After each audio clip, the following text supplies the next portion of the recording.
presentation mode or whatever. Yeah. Okay. Yep, perfect. Okay.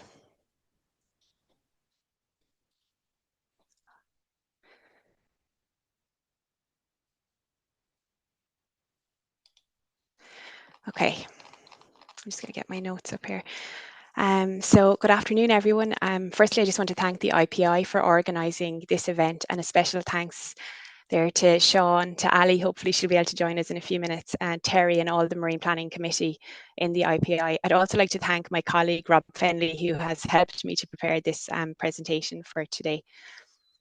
So next slide. So marine and coastal activities are often closely interrelated. Most development and activities that take place in the maritime area also have an onshore component or an onshore implication. So on this slide here, we see Hookhead and the lighthouse on Hookhead, a historic example of land-sea interactions, and one that continues to be of relevance today in terms of maritime safety. Understanding and accommodating land-sea interactions is critical to the successful delivery of MSP and cohesive management of the coastline. So the Maritime Spatial Planning Directive from 2014 requires that land-sea interactions are taken into account when preparing maritime spatial plans. It further requires that member states shall aim to promote coherence between plans, so between plans in the maritime area and then with plans on land. Alignment between marine and terrestrial planning is important and should be achieved through consistency of the policy, any guidelines, any plans that are prepared, and any decisions that are made in the planning space. Many activities which take place on land can have a significant impact on the health and the status of our seas and oceans, and then vice versa. So in order for MSP to cooperate or to operate effectively and successfully, due consideration needs to be given to this interface between land and sea. Let's see if I can go to the next slide there. So a number of studies and documents are available on land-sea interactions, or that make reference to land-sea interactions. These include the MSP Global International Guide on MSP, the ESPON study, which is shown here on this slide, and which provides good practice methodology. When we consider land-sea interactions, we need to look at the activities that are taking place in the area. Do they have a land-sea interaction? Who are the stakeholders? What governance is in place for the area? What data is available on activities? Are there any data gaps that require filling? And what policy is already in place for that area? So the European Commission in 2017 produced a brochure called Land-Sea Interactions in Maritime Spatial Planning. And this provides an overview as to how to address land-sea interactions in the development of marine plans. But I think it would also be relevant for the preparation of any plans on land as well, and give you a good indication of the issues that need to be considered.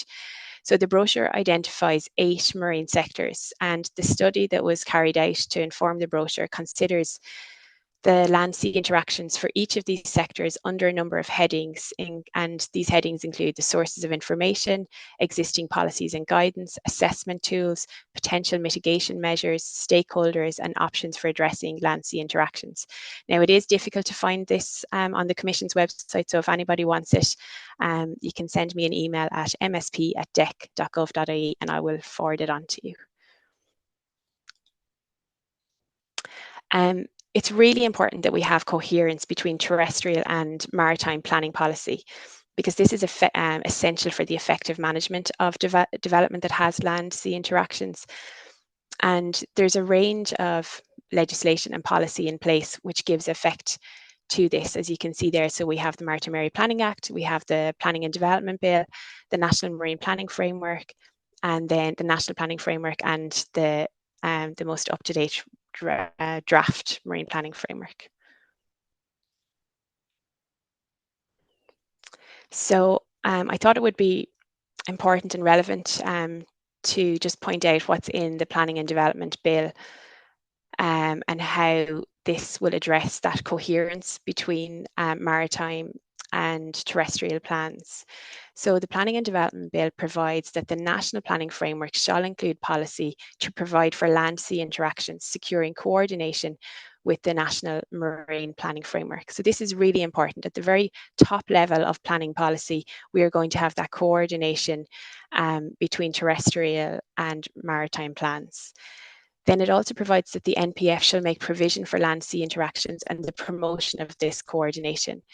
That regional spatial and economic strategy shall be materially consistent with the National Marine Planning Framework and shall include a strategy relating to marine and coastal matters that facilitates the coordination of land-sea interactions for coastal planning authorities.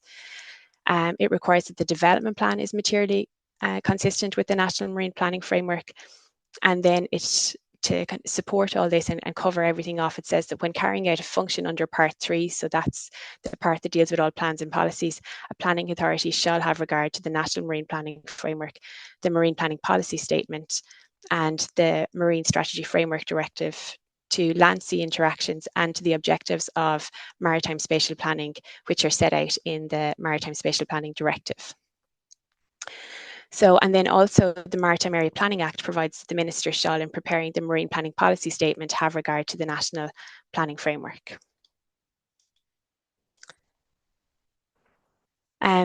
So the National Marine Planning Framework recognises land-sea interactions and includes policy to ensure that appropriate land-based infrastructure which facilitates marine activity and vice versa should be supported.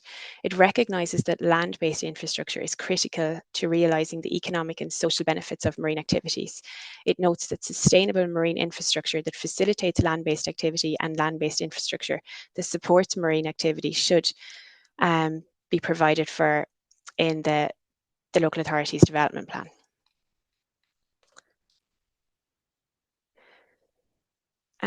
So the draft revised National Planning Framework dedicates a chapter to realising our island and marine potential, again reflecting that coherence between land and sea.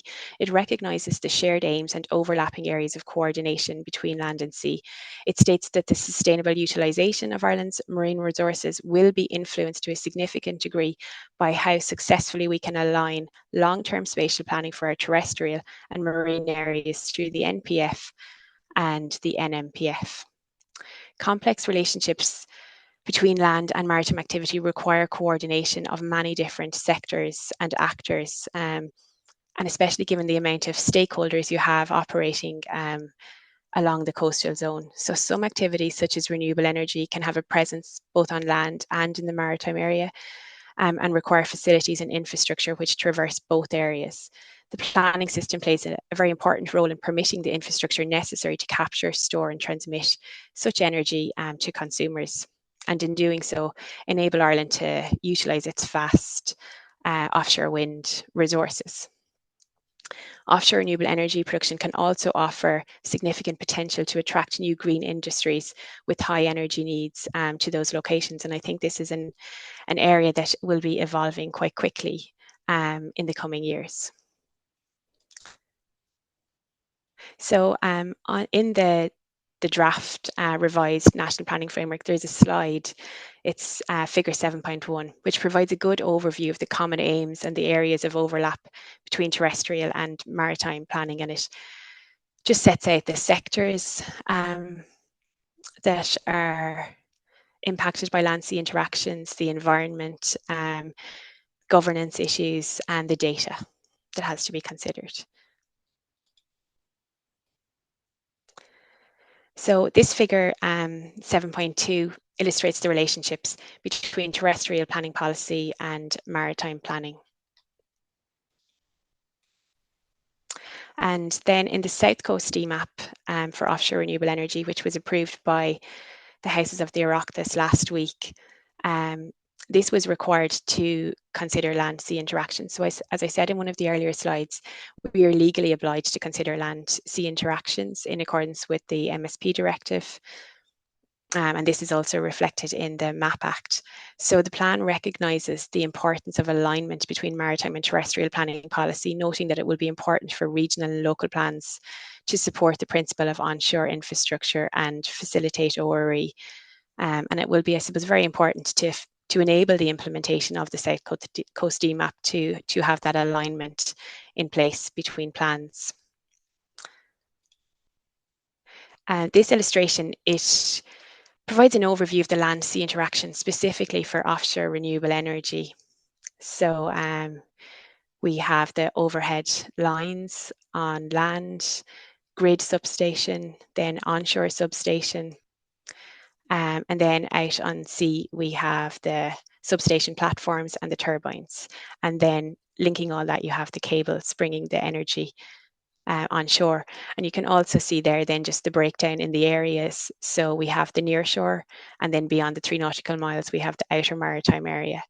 And terrestrial plans then. So as the cutoff between terrestrial and maritime plans is at the high water mark.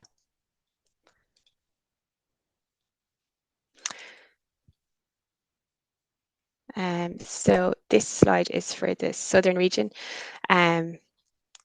So this gives you just an example, I suppose, of the policy that was contained in the regional spatial, that is contained in the regional spatial and economic strategy for the southern region. So what's great about this is that the Southern Regional Assembly had anticipated the, I suppose, evolution of maritime policy, and it includes objectives to support maritime development. And you'll see there's support good practice for the Shannon Estuary. So yeah, that's just one example, and I think a lot of the other two regional assemblies include similar objectives for their areas. Yeah, so the RSES for the Northern and Western region makes specific reference to the region's potential for offshore renewable energy and the need to examine the potential of the region's ports. Here's an example of a policy that's included in a county development plan that anticipated future marine planning policy for offshore renewable energy. The county development plan for Cork also includes important planning policy to guide the future development in Cork Harbour. And these are all examples of that alignment between maritime and terrestrial planning policy.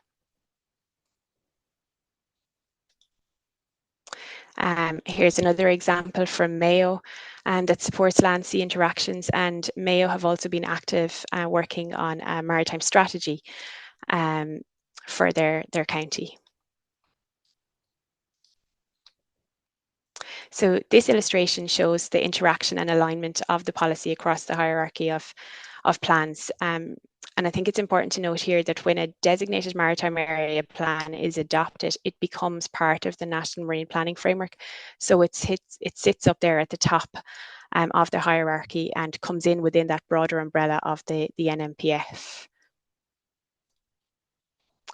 And so that's it for me. I suppose it's important to note that this area, land-sea interactions, is evolving at pace, I think it's safe to say, and we have a lot more work to do in terms of maritime spatial planning in the area of land-sea interactions. So a lot more to learn in that area as well. Thanks for your time today. Karina, can you hear me? It's Ali here. Hi, Ali. Yes, I can.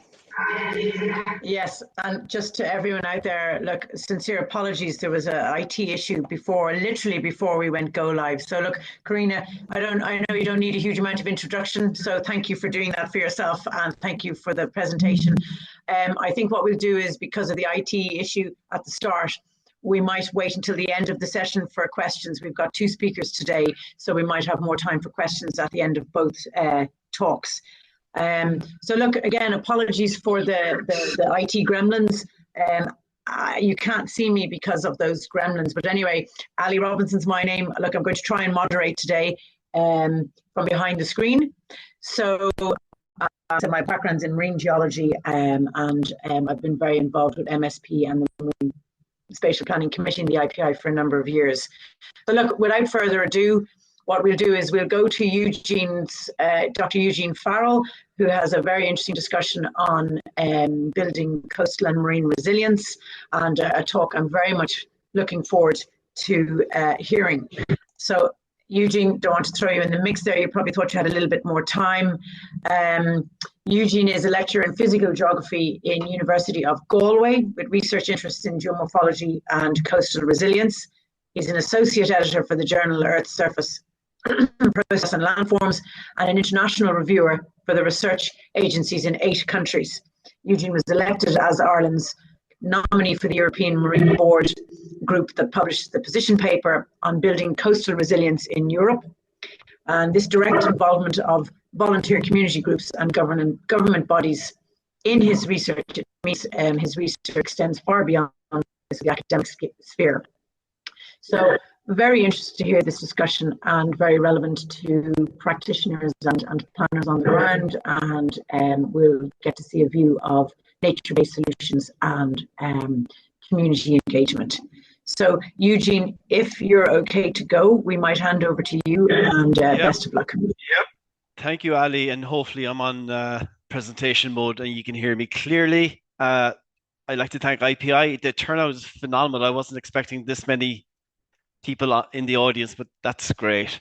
I'm going to lean heavily on two reports today, and they're whistle-to-stop tours of these two reports. The first one was published earlier this summer from the Climate Change Advisory Council, and the second one is one in progress, which should be published by the end of the year for the Department of Housing, Local Government Heritage, both building on previous reports I've done on coastal resilience. Just so we're all clear, when I talk about coastal resilience, I'm talking about two main aspects of it. One is the natural systems, ecosystems, our natural landforms, and the second, which is equally important and connected to the first, is the socioeconomic systems, the communities that rely on these natural systems. So without further ado, let's see if I can go down. So this is the first report, and it's available online. It's working paper 31 from the Climate Change Advisory Council. And what happened there was they've asked me to use my coastal community network to actually come up with policy recommendations for government. So basically what I did was connect with 27 coastal communities, and I did a survey of these communities and working with MKO, and I also did a workshop with these communities. And the whole basis of my talk today is to show you the value of actually engaging from the ground up. I've seen a lot of talks in the IPI, and phenomenally important talks at the policy level, government level, but I want to actually bring it up from the ground up. And what I'm showing you today is actually their messages. I'm just the conduit from practitioners and coastal groups. So if you disagree with them, you're disagreeing with the communities, not me. Why should we even listen to these groups? Well, this is, again, I'm taking the results straight from the report. 27 groups, 19 of them have 6+ years experience of actually working on the ground in coastal resilience. So they're practitioners. They're doing the job of what I would say is actually doing the job of local authorities, of actually protecting our coastline, conserving our coastline. And in many ways, they're actually not getting the support they need. And this part of that report is to feed into government recommendations to actually give them the ammunition to keep doing what they're doing, and in some cases, build capacity to do more. A recurring theme that came out was local communities don't feel trusted or respected. And since I've worked with them now, let's say 10+ years, I actually see that coming out in meetings as well. And so I really do believe they should be invited to all types of conferences, workshops such as this, where they present to you separately. I'd highly recommend it. One quote from a participant was, even if we're invited to workshops or conferences, they're treated like exotic beasts. Now, this is old news. In the survey, we asked them what are their major concerns, and the big hitters, as always, is many communities, majority of them, erosion, climate change, sea level rise, water quality, extreme weather, and they're working locally in and on themselves in volunteer groups. These are groups who are concerned citizens. They care for the environment. They care for their own socioeconomic well-being. And so they've had to react because of the increased impacts of climate and population human pressures the last decades. What was very interesting in that report was a lot of the communities, when they first started, we asked them, why did you actually mobilize as a group? And a lot of them, the two main motivators were they want to do beach cleans, and they were concerned about conservation and biodiversity, 63%. Now, what I really enjoyed looking at was what after they formed, let's say 5 years later, 10 years later, what's motivating them today. And you can see the change that once these communities mobilize, they learn more about their coastal and marine environments. They become more concerned. They see the pressures. They want to learn more. And what was beach cleaning conservation rapidly expands into they want to do nature-based solutions. They want to do education. They want to impact visitor experiences. And again, the key here is that if you mobilize and build capacity of these community groups, they can really make change on the ground. And it's real positive change. And in many cases, I think we're actually not tapping into their full capabilities of these community groups because they're spending too much time trying to get funding, small pockets of money for themselves, trying to get permissions to work, trying to figure out who's actually do they have to get permission to do their work. Again, all this is in the report. I'm giving you the whistle-stop tour. Another thing that came out was, which I found very interesting, but again, not surprising, is most of these coastal community groups who are active are actually working in special areas of conservation or special protected areas or natural heritage areas and some national parks. Essentially, they're doing the job that we're legally mandated to do as a European member state under the Habitats Directive. We have to protect these special areas of conservation. In many cases, we find that we're doing a poor job as a government. Now, there's a flip side to this, that if we actually engage with coastal community groups and give them funding and resources, they'll actually help improve these special areas of conservation. They'll help conserve them, they'll help protect them, they'll help build awareness about them. And so it's a win-win. And so the take-home message is coastal management, which doesn't really exist in Ireland because we do, ever since the Integrated Coastal Zone Management Directive didn't go through, we don't have a national coastal plan. And that's the bottom line. Without a national coastal plan, all these local authorities are working independently, and we need coherence. I've a couple of very quick examples of what these, because I realize a lot of people here don't know what coastal community groups do. This is well documented. The Maharees community in West Kerry, who I've worked with over 10 years, too little sand was their pressure. What does that mean? It means their coastal dunes are eroding. And when their coastal dunes are eroding, what it is, it puts pressure on the access roads in and out of the peninsula in this case. So how do you restore an area here in the top left? This is an access point for water sports. And what was a car park was quickly, we called it a dune blowout. The dune just degrades to the point where there's no more dune. And so the community quickly recognized they had to mitigate this. They had to restore the dune. And how did they do that? Multiple ways.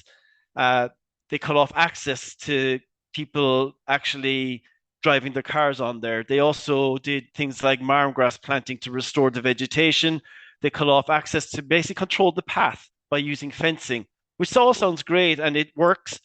I guess what I want to highlight here is the barriers that the community had to do this in and on themselves. They had to learn how to do this, what to do. They had to get money to do it.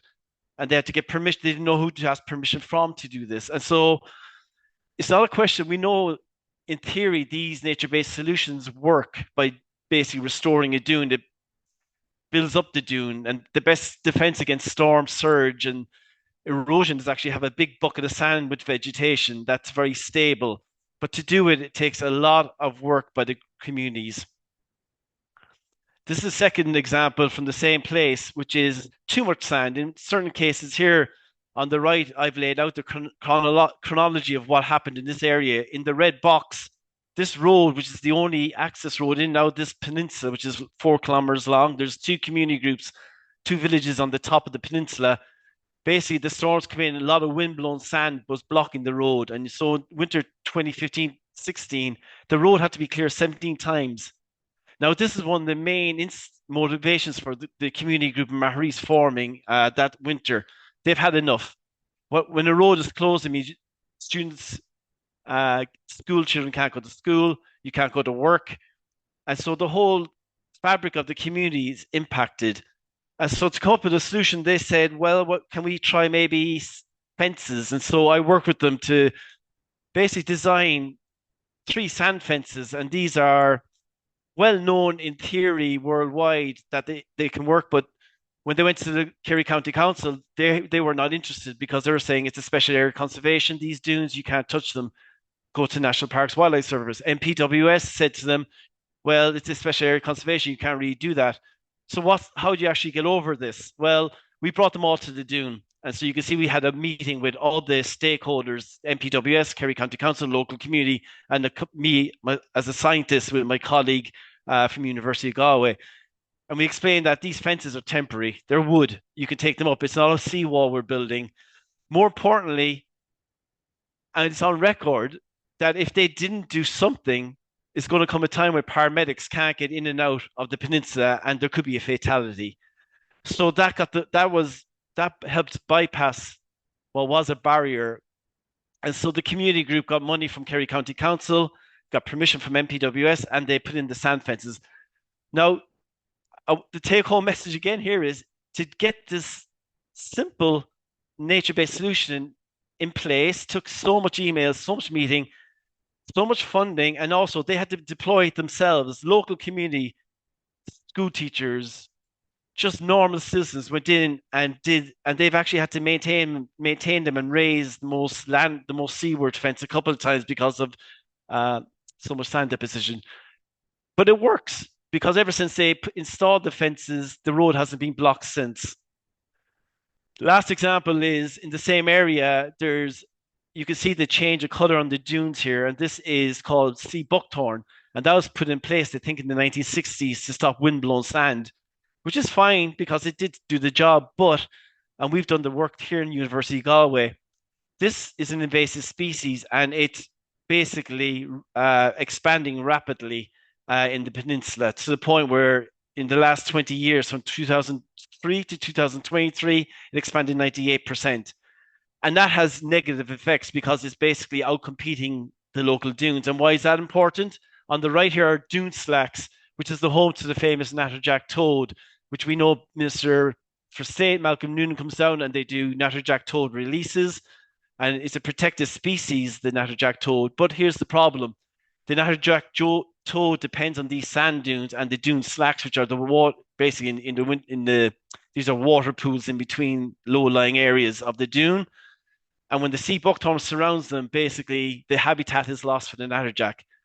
The reason I bring this up is that MPWS have known about this for 20, 30 years because it's been in our reports to Europe on the state of our habitats.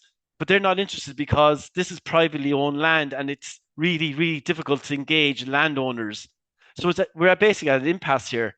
MPWS does a great job if it's Killarney National Park or a park where they have land ownership of. But when it comes to land that's actually owned by individuals, or even worse here, commonage, it's really difficult to take measures. I'm going to skip. So the Climate Change Advisory Council report has a bunch of key findings, and this comes from the 27 communities. I've highlighted a couple here, which is volunteer groups want to participate in building resilience. They want to be part of the process. They want to be informed policy. They want to make change, but they find it very, very difficult. They don't know who to go to, who to contact in local authorities or MPWS. They find it hard to build relationships. And when they do build relationships, it's very successful, but then there can be internal movement within these groups and you might lose a champion or brain drain, as I call it. There's no coastal protection plan as such, and there's no priority for nature-based solutions, which is a problem. And also there's no monitoring of the work they're doing scientifically, which would be a great value to everyone. Too many here to go through, so I'll just go on to the next one. They also said the value of a coastal forum where bring all the community groups together. There's examples of this, like I have the example here, the Community Wetlands Forum, and they're publicly funded and they have all key stakeholders in government and community groups, and they have great principles of empowerment, participation, inclusion, self-determination, and partnership. This can work for coastal community groups, and that should be prioritized. Finally, here there's the impact of tourism is documented everywhere around Ireland during the summers when you've got a large volume of people come to a small area and impacting the coast. And there needs to be management plans put in place during the summer months. Spatial Ireland do a great job, and one of the most phenomenal success stories in my time back home, 12 years I'm here, has been the Wide Atlantic Way. And there's no doubt it's been success. My issue I have with it, and this comes from the coastal community, is the VICE model. They've improved visitor experiences. They're increasing the industry, the value of the industry, but it's the impact on the community's environment that's not being monitored, and it should. Uh, it's impacting locally, and it's been highlighted as an issue for a long time. I think Spatial Ireland are a fantastic organization, but they need to put in a mechanism. Why do I say all this? Uh, this is like a go-between between that report and the next report, which is, why do we actually engage with practitioners? Why should we engage with coastal community groups? And this is the only theory slide I have, but I think it's because I've seen some of the IPI former presentations in this CPD series. I think this one was by Wes, where he talked about participation versus legitimization, illusion of inclusion. There's so much value in engaging with practitioner groups, because basically the three I have here is decisions taken in consent with communities are likely to be more legitimate and accepted. It leads to better decisions, and they're the best qualified to decide on matters of their own interest. Why is this time different? I was talking to the organizers before. The recommendations I have in one of my EPA Marine Institute funded report on coastal resilience repeats what was said 30 years ago and 20 years ago and 10 years ago. And I have nothing to say to these participants other than we can only do our best. There's new structures in place in government, and we hope are listening and they understand the problem. But the same problems I have in my reports have been documented again and again, which is lack of management structures, lack of coherence between land and marine policy. I'm not going to talk about this slide other than this is the main results from an EPA report that was published 2023. I know Sean O'Leary was on the steering board and gave great advice on this, but it highlights the barriers and enablers to coastal marine management, whether it's who's in charge of governance, who has legal responsibility, how can you connect stakeholders, tourism as an industry, funding, environmental designations, are they good or bad, and things like coastal erosion and flooding. Brings me on to the second report, and this was started a year ago, January 23, the Department of Housing, the Marine team, the Department of Housing, local government, had a workshop on nature-based solutions, which I gave a talk to, and subsequently to that, they're interested in actually figuring out how do we actually implement nature-based solutions in the coast and transitional waters in Ireland. So this is where I'm slowly going from the coast, terrestrial parts of the coast, more into the waters, the marine sector here. And what's driving this is the Marine Strategy Framework Directive and our obligation under our SPAR to do nature-based solutions and restore our coastal and marine ecosystems. Lots of definitions here. I'm going to presume most of you know what some of these are. I guess when I talk about nature-based solutions, I'm talking about working with nature and people for nature and people, restoring ecosystems. And the examples are whether it's a beach, a dune, and the ones I'm going to focus on next are actually more on the water and intertidal, wetlands, salt marshes, seagrass meadows, oyster reefs, and kelp forests. And they bring a host of ecosystem services. And ecosystem services are basically the benefits we get from a healthy ecosystem, whether it's carbon sequestration, coastal protection, biodiversity, nutrient recycling, recreational opportunities, improve water quality, and high-value products. So to do this, I worked with MKO, and it was a desktop study. So again, this is only a stepping stone, but we went in and actually looked at how many nature-based solution projects are occurring around Ireland and what type of ecosystems, and it's basically building a typology. So the report is being submitted. There's going to be a big Excel data sheet attached to it with every project has a location, an organization who's in charge. Was it a local authority leading it, an EU research project, community group, NGO? And then what are the objectives? What kind of services did they deliver and who benefited? And again, you can see the main ones were dunes, seagrasses, mackerel, salt marshes, oysters. And again, because it's a desktop study, one of the things we want to identify as we could was highlight that all these, when you put all these in, these are all working mostly independently. These we have 66 on record projects. They're delivering 693 ecosystem services. So there's real value, whether they're supporting services, cultural, regulating or provisioning. You can see these projects cumulatively are delivering our country a host of ecosystem services. So we should actually support them, because if we want to address OSPAR policy, well, this is one way to do it. I have a lot of examples here. This is an example of, to highlight that it's not actually technically difficult in many cases. And I basically went in with MKO. We talked to practitioners. We talked to people doing nature-based solutions. This is one by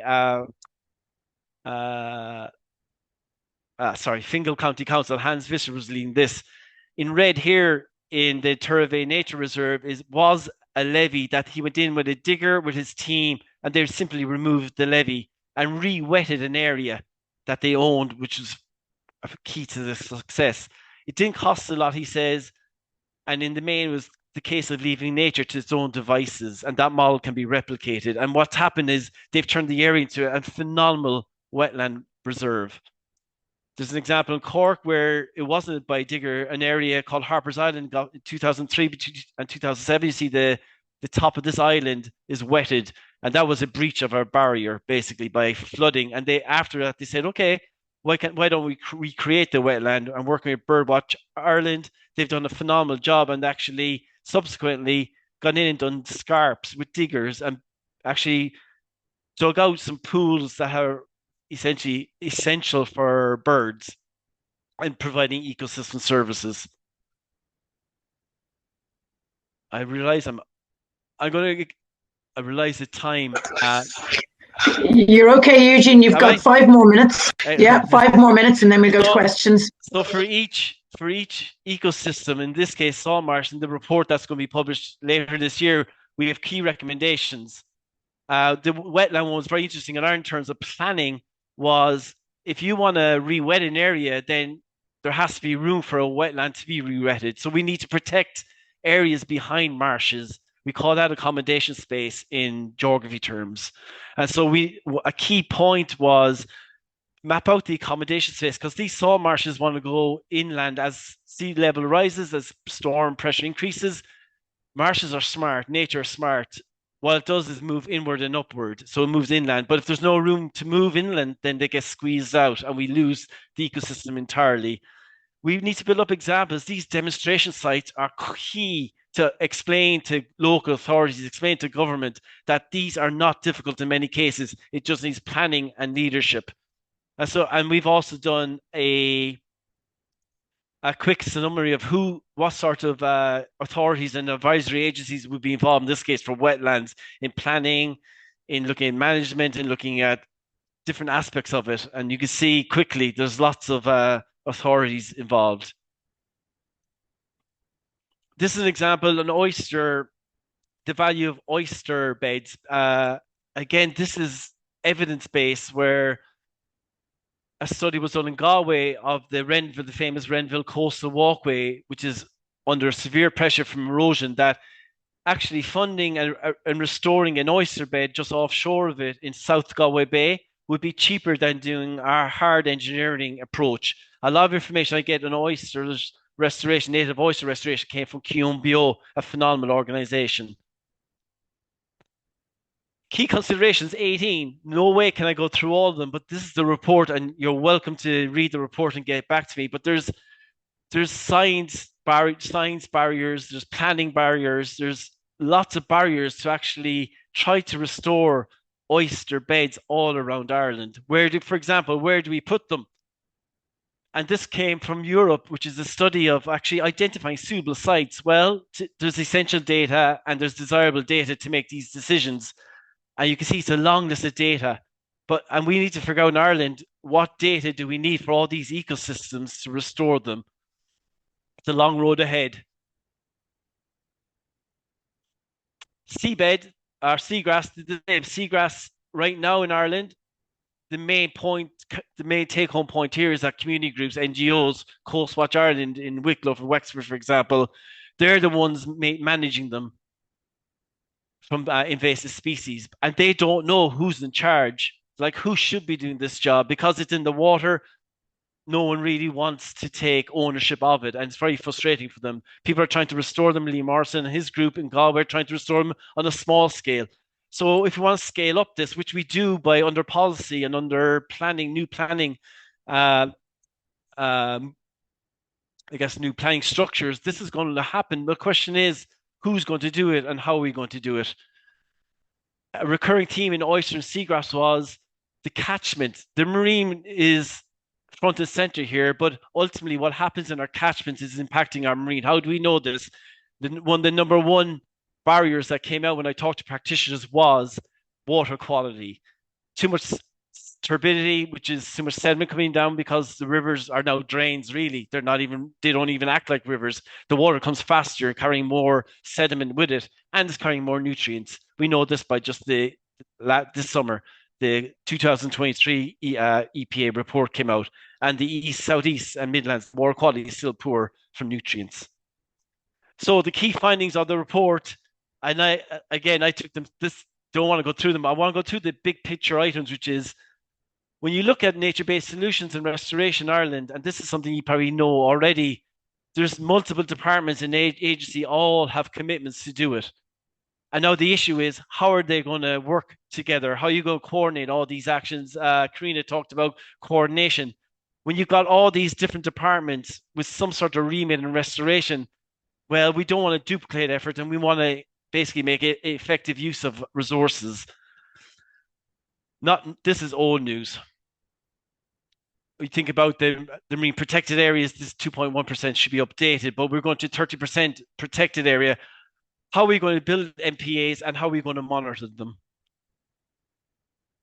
Second part was, and I've added nutrient sequestration to this. We know nature-based solutions are phenomenal at blue carbon sequestration, nutrient sequestration, but there's real knowledge gaps in terms of no one's doing monitoring of these sites and our very limited monitoring of tidal wetlands and blue carbon systems in Ireland.